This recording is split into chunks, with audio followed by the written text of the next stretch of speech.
Well, thank you, General Milley. Mr. President, ladies and gentlemen, thank you all for being here. It is indeed an honor to be joined by family members of the fallen, survivors, and first responders.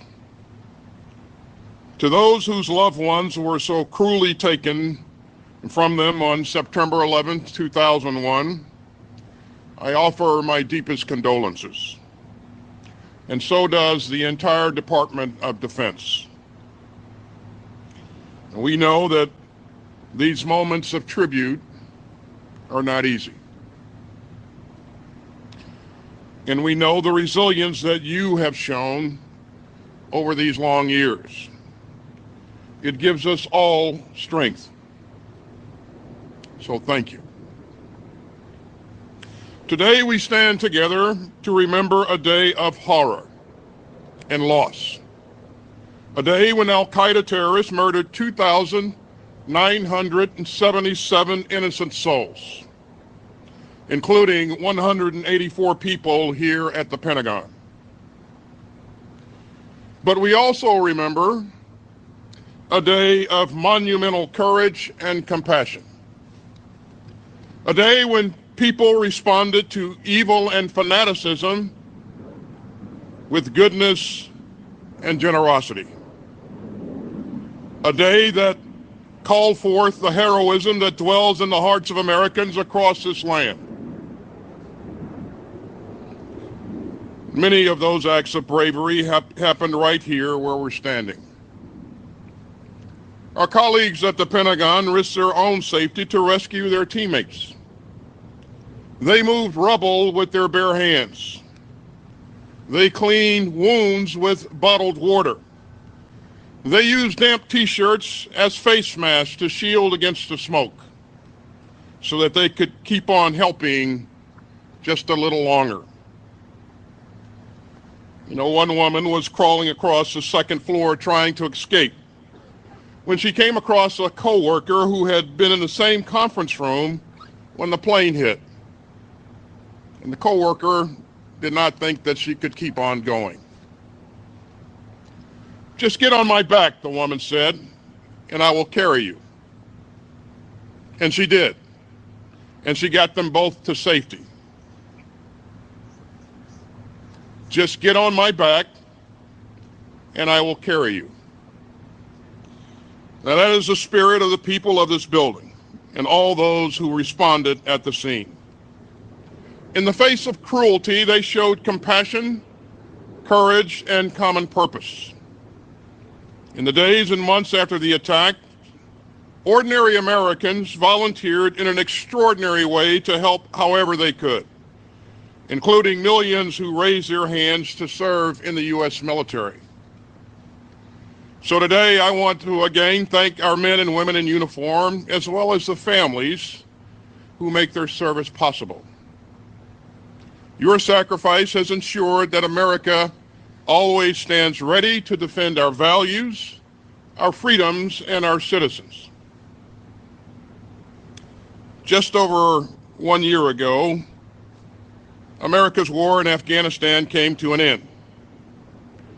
Yet we continue our relentless focus on combating terrorist threats to our nation.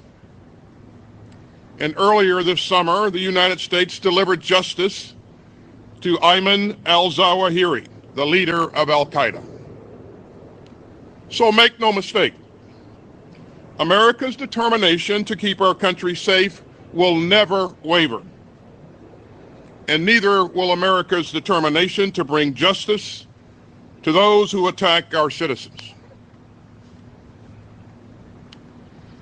Surrounding us today are 184 steel benches, each bearing the name of a person murdered in the attack on the Pentagon. And every night, 184 lights come on, lighting up each bench, just as the people who they honor lit up the lives of those who love them. And those lights remind us that even on our darkest days, the American spirit still shines. It shines through the bravery of our first responders. It shines through the strength of the heartbroken, and it shines through the valor of our troops, and it shines through the sacrifice of all those who step up to defend the United States.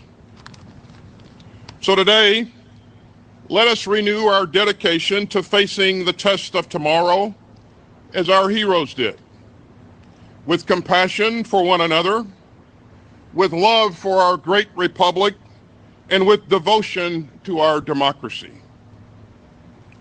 We will always remember. We will always stand guard over this democracy, and we will always seek to be worthy of those who we lost. As President Biden has said, and I quote, "From the deepest depths of our worst crises, we've always risen to our higher heights." And ladies and gentlemen, our president deeply cares about the men and women of the United States military. And our president believes deeply in America's strength, in the democratic values that guide us in times of trial, and in the resilience of the American spirit, even at moments of great challenge. Ladies and gentlemen, it is my honor to introduce the President of the United States.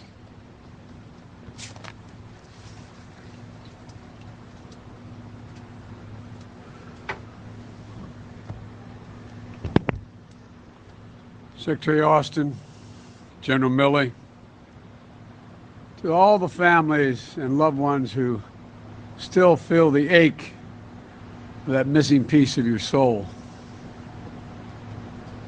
I'm honored to be here with you once more to share this solemn rite of remembrance and reflect on all that was lost in the fire and ash on that terrible September morning, and all that we found in ourselves to respond. 21 years ago, 21 years, and we still kept our promise, never forget. We'll keep the memory of all those precious lives stolen from us.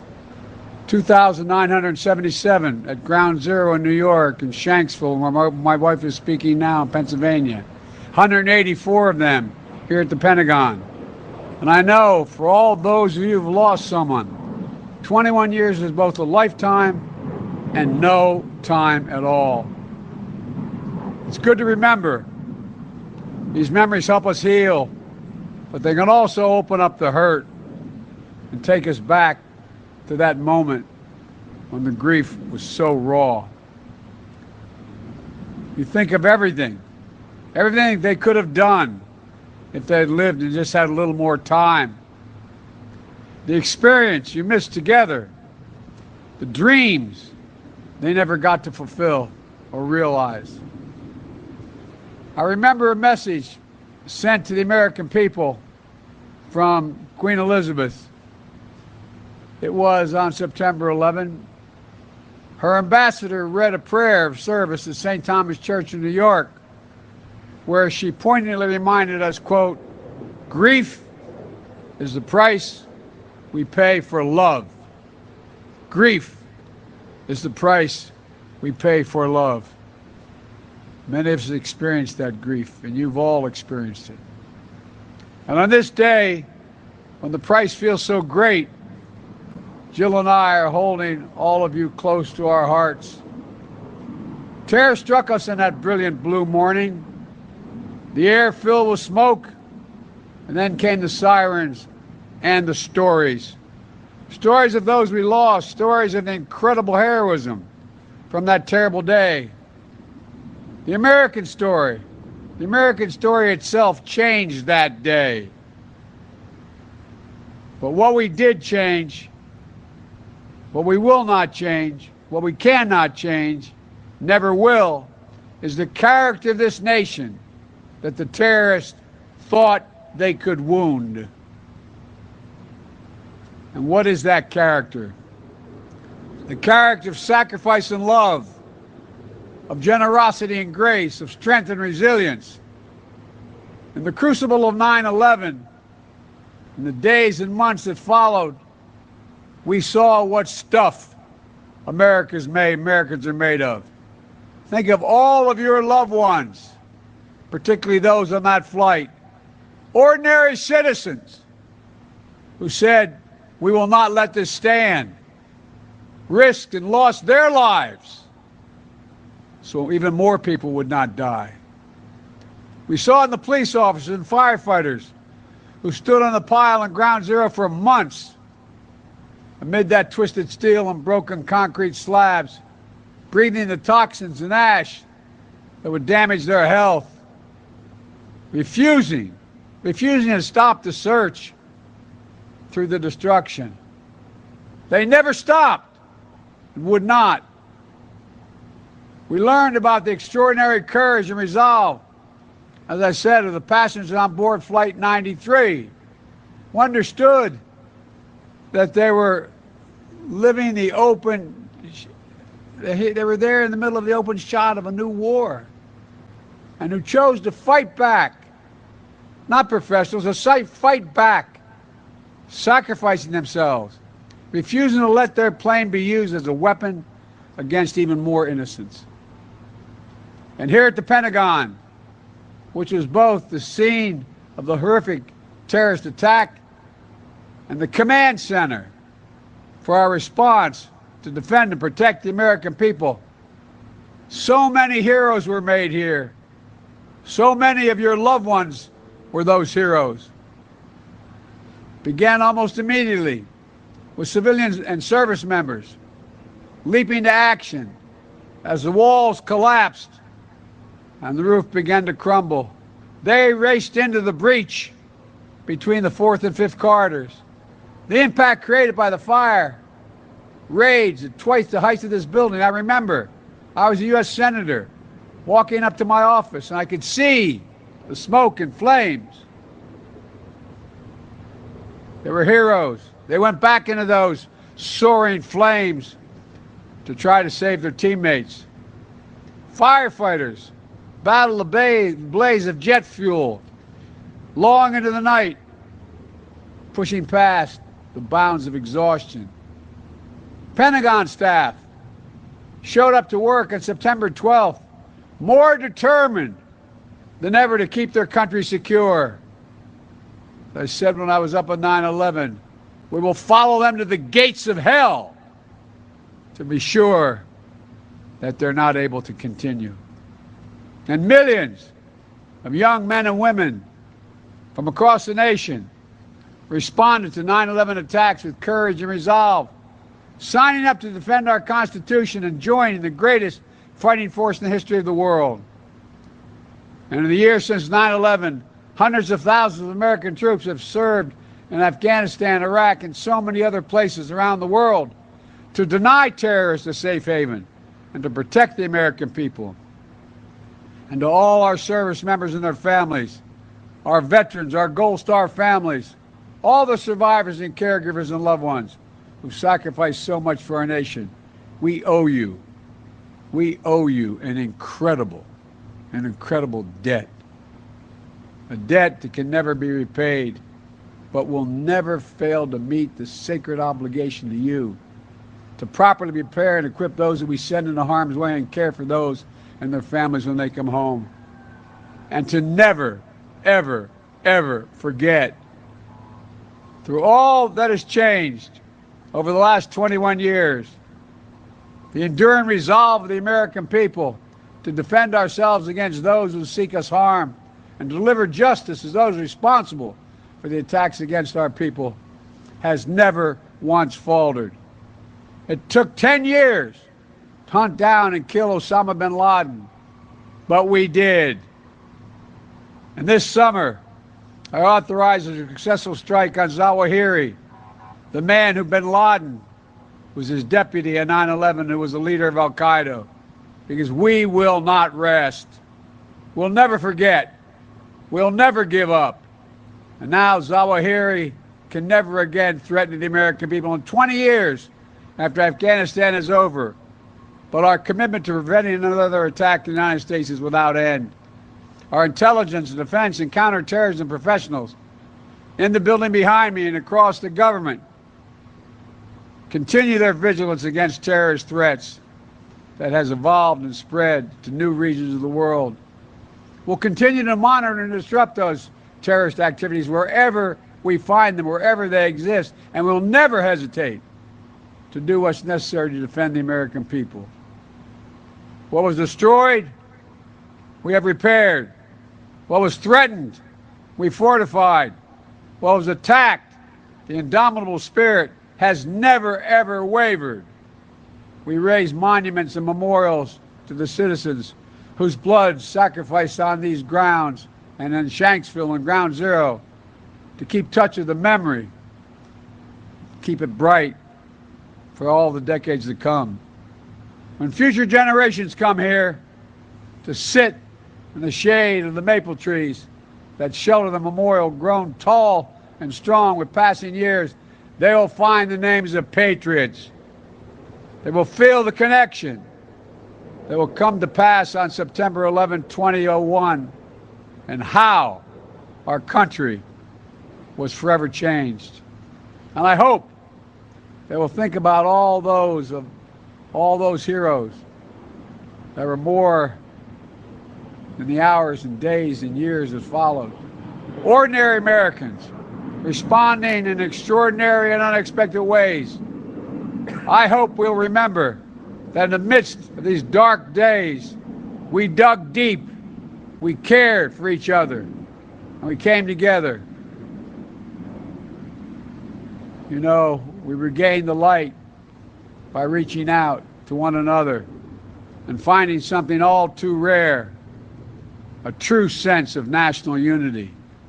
To me, that's the greatest lesson of September 11.